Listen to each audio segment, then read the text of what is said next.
Oke, selamat pagi.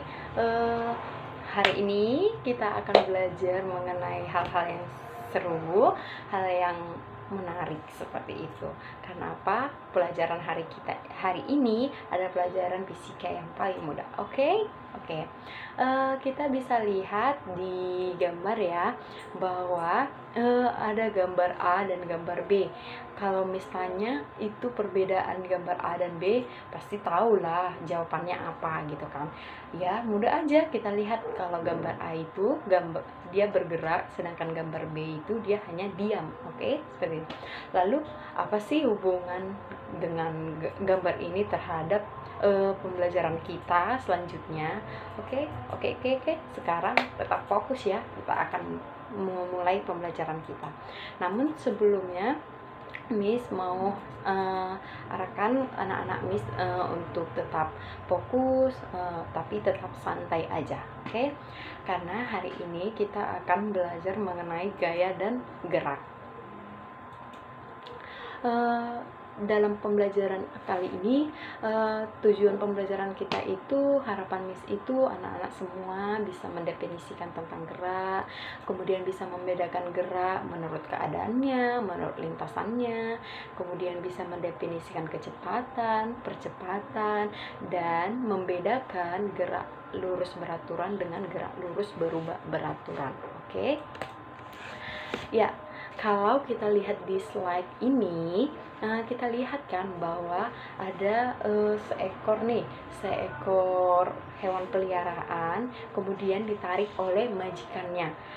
Ketika ditarik oleh majikannya, hewan tersebut bergerak.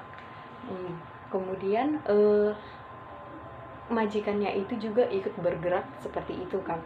Jadi dari ilustrasi ini, anak-anak bisa nggak menyebutkan apakah gerak itu? Bisa ya, langsung dijawab gitu kan, apa sih gerak itu gitu setelah melihat gambar ini. Oke. Ya, suatu benda dikatakan bergerak terhadap suatu titik acuan jika benda itu mengalami perubahan posisi atau mengalami perubahan jarak seperti itu. Kita lihat aja animasi ini. Kalau hewannya ditarik, maka hewannya mundur kan, berubah posisi dari posisi awal ke posisi akhir gitu, seperti itu. Begitu juga dengan majikannya melakukan gerakan karena dia berpindah posisi seperti itu ya. Oke, karena kita udah membahas apa itu gerak, saat ini kita akan membahas yang namanya jenis-jenis gerak. Oke, ya, jenis gerak itu dibagi menjadi dua, satu berdasarkan keadaan, satu lagi berdasarkan lintasan. Kalau berdasarkan keadaan, dia ada dua, yaitu gerak nyata dan gerak semu. Gerak nyata itu adalah gerak yang sesungguhnya. Contohnya ketika kita berjalan, ketika kita berlari, ketika mobil bergerak, itu adalah gerak nyata. Kemudian apa itu gerak semu? Seperti itu kan. Gerak semu itu adalah gerak yang bayangan, hayalan seperti itu. Geraknya yang tidak nyata gitu. Namun seakan-akan benda itu bergerak. Contohnya nih, kita sedang berada di pinggir jalan dan kita melihat orang yang berada di dalam mobil yang sedang bergerak mobilnya gitu. Kita pasti melihat mereka yang di dalam mobil itu sedang bergerak gitu kan, menjauhi kita ataupun mendekati kita seperti itu. Tapi nyatanya orang-orang yang di dalam mobil itu adalah orang yang tidak melakukan gerak, dia diam saja. Yang bergerak itu adalah mobilnya, bukan orang yang di dalam. Itu artinya gerak semu seperti itu. Oke, kita kita masuk ke gerak lintasan. Berdasarkan lintasan ya. Ya. Satu, ada gerak lurus. Dua, gerak melingkar. Tiga, ada gerak parabola. Gerak lurus ini adalah gerak yang lintasannya berbentuk lurus. Lintasannya itu bentuknya lurus seperti itu. Contohnya dari gerak lurus ini ada gerak lurus beraturan, ada gerak lurus berubah beraturan. Yaitu gerak lurus beraturan ini sering disebut GLB, sedangkan gerak lurus berubah beraturan ini disebut adalah GLBB. Kemudian ada gerak melingkar dan gerak parabola. Untuk gerak lurus beraturan seperti itu kan. Untuk gerak lurus beraturan ini kita bisa lihat gambar animasi pada slide ini ya. Kita lihat ada mobil yang sedang bergerak seperti itu pada lintasan lurus gitu kan. Kita bisa lihat bahwa di sini ada di sini yang di atas adalah waktu dan di sini adalah jarak. Jadi pada waktu 0 sekon yang ditempuh adalah 0 meter. Pada saat 1 sekon yang ditempuh mobil adalah 10 meter, 2 sekon 20 meter, 3 sekon 30 meter dan begitu selanjutnya seperti itu kan. Jadi kalau kita lihat gerak lurus beraturan ini, dia gerak suatu benda yang menempuh lintasan lurus yang dalam waktu tertentu seperti itu dianya. Oke. Kemudian kelajuan rata-rata pada gerak lurus beraturan ini kita bisa mencari yang namanya kelajuan rata-rata, kita mencari kecepatan rata-rata. Ingat, perbedaan kelajuan dan kecepatan. Kelajuan itu adalah besaran skalar, dia hanya mementingkan nilai, sedangkan kecepatan itu adalah vektor, artinya punya nilai dan punya arah seperti itu. Kalau dilihat kelajuan rata-rata ini rumusnya adalah jarak total yang ditempuh per satuan waktu yang diperlukan. Jarak total yang ditempuhnya adalah berapa jarak totalnya di sini? Jarak totalnya adalah 50 meter seperti itu. Kemudian waktu tempuhnya berapa? 5 sekon, berarti kelajuan rata-ratanya 50 meter dibagi 5 sekon, berarti kecepatannya adalah 10 meter per sekon. Kemudian kecepatan rata-ratanya katanya X2 dikurang X1. Ini kalau ada 2 jarak yang ditempuh mobil, sedangkan ini kan tidak ada 5 jarak yang ditempuh mobil, berarti X terakhirnya itu adalah 50 meter, sedangkan X awalnya adalah 0 meter.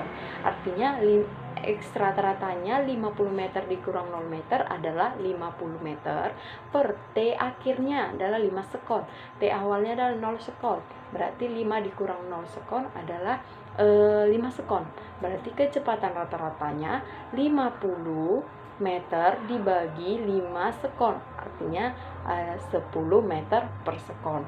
Kelajuan rata-rata dan kecepatan rata-ratanya sama besar seperti itu ya. Jadi kalau kita lihat ciri-ciri gerak lurus beraturan ini, salah satunya gerak lintasannya lurus pasti gitu, karena dia termasuk dari gerak lurus, jenis dari gerak lurus. Kemudian kecepatannya konstan seperti itu, kecepatannya konstan. Jadi kecepatannya konstan pada saat 0 sekon, pada saat 1 sekon deh, dengan jarak 10 meter, kecepatannya berapa? Berarti 10 meter dibagi 1 sekon, hasilnya 10 meter per sekon. Pada saat 2 sekon, kecepatannya berapa? 20 meter dibagi 2 sekon, artinya 10 meter per sekon, berarti kecepatannya itu konstan, selalu sama, selalu tetap seperti itu. Sehingga karena kecepatannya itu konstan, maka percepatannya tidak ada atau sama dengan 0 seperti itu ya anak-anak.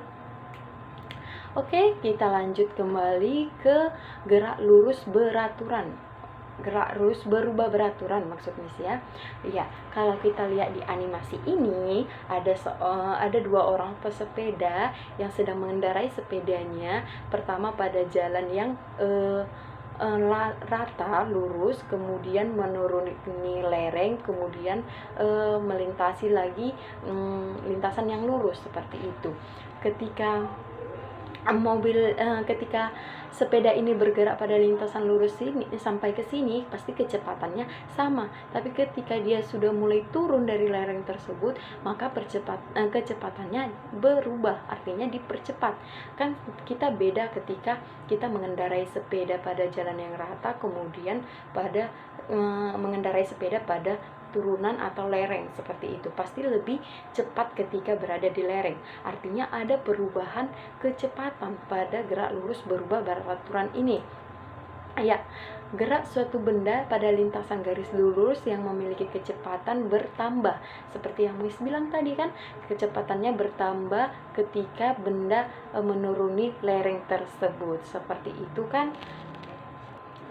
Oke, eh, karena dia tadi bertambah kan kecepatannya, maka ciri-ciri dari GLBB itu adalah kecepatannya bertambah, sehingga karena ada perubahan kecepatan, terjadilah percepatan seperti itu.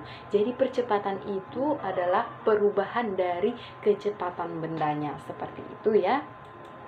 Eh, Oke, dimana kalau kita mencari percepatan suatu benda yang mana disimbolkan dengan A, maka sama dengan delta V per T, seperti itu, kecepatan dibagi waktu.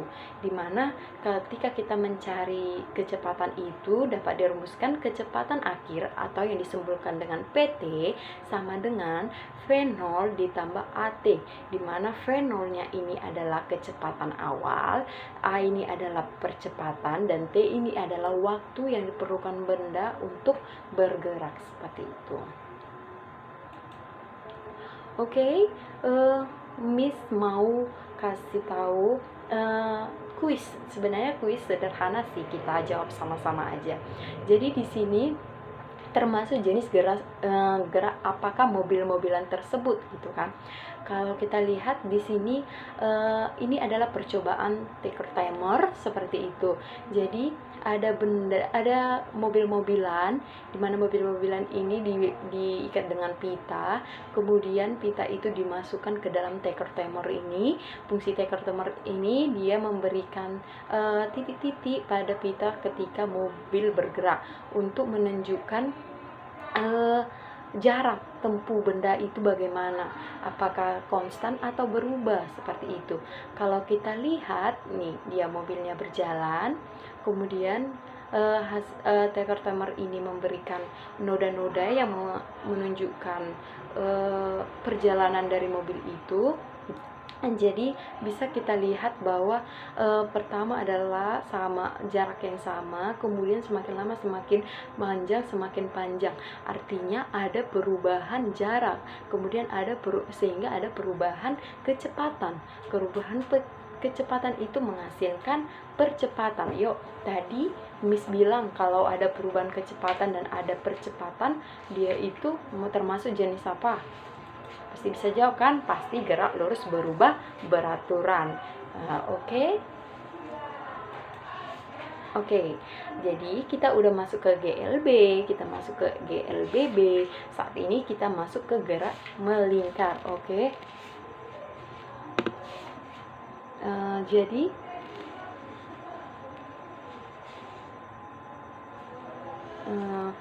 kita masuk ke gerak melingkar.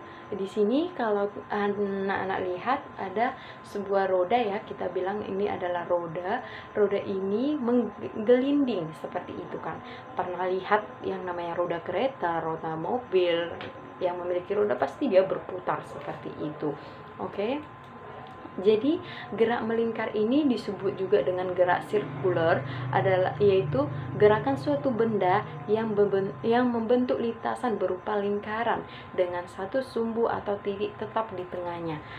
Satu titik sumbu ini disebut dengan pusatnya, ini titik O, dia ini titik O. Jadi gerak melingkar itu ya lintasannya berbentuk lingkaran seperti itu dianya. Oke. Kemudian gerak parabola bagaimana gitu kan. Gerak parabola ya sama saja gitu. Gerak yang lintasannya berbentuk parabola gitu kan. Dianya contohnya itu kalau gerak parabola ini ketika kita sedang main basket, kemudian kita melemparkan bola ke ring gitu kan. Dia bentuknya pasti bentuk parabola seperti itu dianya. Jadi gerak parabola ini perpaduan gerak antara gerak horizontal dengan gerak vertikal, di mana gerak horizontal ini yaitu pada sumbu X dan gerak vertikal ini pada sumbu Y. Jadi di sini gerak parabola ini perpaduan GLB dengan GLBB juga ya. GLB itu pada sumbu X, GLBB itu pada sumbu Y. Oke. Di sini ada beberapa ini rumus. Oke. Di sini pada sumbu X-nya itu GLB dan pada ini sumbu Y-nya ini GLBB. Kita bisa lihat pada GLB itu tadi Miss bilang adalah gerak lurus beraturan, dan pada sumbu Y itu adalah gerak lurus berubah beraturan. Oke. Oke, sampai di situ. Karena pembahasan kita mengenai gerak dan mengenai kehidupan sehari-hari, Miss rasa ini adalah pelajaran yang mudah dipahami seperti itu kan. Harapan Miss, video ini harus diulang-ulang supaya walaupun belajar daring, kita tetap ada yang kita dapat gitu kan. Dan video ini juga bisa di-download nantinya kan, bisa dibuka di mana saja. Jadi harapan Miss semuanya boleh belajar dari video ini. Apa yang nanti tidak jelas boleh dipertanyakan ke Miss. Jadi dari sini bisa kita simpulkan tadi bahwa gerak itu adalah perubahan posisi suatu benda, gaya itu adalah tarikan atau dorongan yang diberikan pada benda sehingga benda itu mampu bergerak seperti itu. Oke, sekian dari Miss. Miss harap ini videonya diulang kembali. Sekian dan terima kasih.